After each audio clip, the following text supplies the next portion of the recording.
Another theory of gravity. A dot universe expands from nothing, with nothing before, quantum fluctuations creating mass energy. It seems improbable and unlikely. 13.4 billion years ago, this universe had nothing in it, dedicated to nothing, an empty space just was. It had been that way for eternity, then awoke, quantum fluctuations arose, and the universe started. Quantum fluctuations are fine things, unexplained places to start cosmology theories. Gravity could start with always a compact little dot universe, eternally recurring to inflate and collapse like a spent souffle, yet it had to have somewhere to start. It had to start somewhen. Then it was created sometime in its perpetual motion place, without friction, with pure vacuum space without, or an infinite mess of universe expanding like vast ocean spills, new with infinite soapy bubbles, dispersant gravity or anti-gravity pushing energy to accelerate ashore, quantum fluctuation before time equals zero, issuing anti-universe, anti-time contractions, of anti-mass like anti-tornado upside down, running in reverse, mirrors of anti-everything, making symmetries for anything, universes and credibility included. It is rudely stipulated that space does actually exist, like a perfect form of nothing, full of quantum fluctuations. Into nothing, matter issues at time equals zero. It slows after an interval as gravity clumps mass. No mystery within conservative thought, where tea parties rival only Harvard keggers as concerns maladroit. Space-time runs all together, eventually within one, or soy of thought. Gravity could be the secret key, the hidden thing that ties all this space together, warping it like ocean waves, a saltwater taffy shaped like fractal fields of imagination. It is a particle that bridges the unseen, so it may be, and probably an equivalence principle, acceleration and gravitation, contraction points of view, inertial idea of mass and space. The prime question of why anything exists at all, how God must precede the existence of any first anything, of the first quantum of universal history, how more than one exists, particles A and B, how do they relate, what reductions of scale and orbital wave course, explain exchanges of energy between A and B. While the A's and B's become more complex forms of ABCs and A thought through Z's.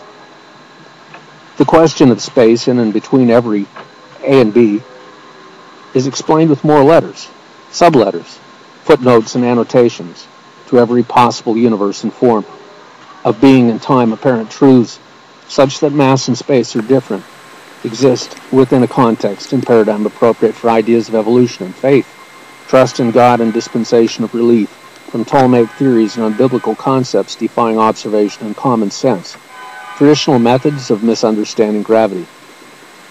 Space is a tensioned membrane bounced upon as masses of chimpanzees hoot at one another, planets of energy locked into minerals, warped space like trampoline stations tether.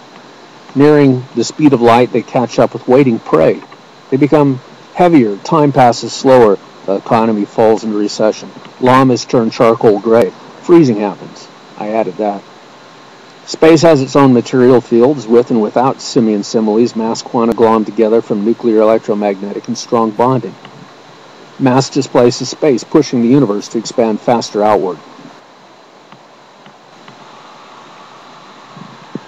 Mass creates a verisimilitude of antimatter spin.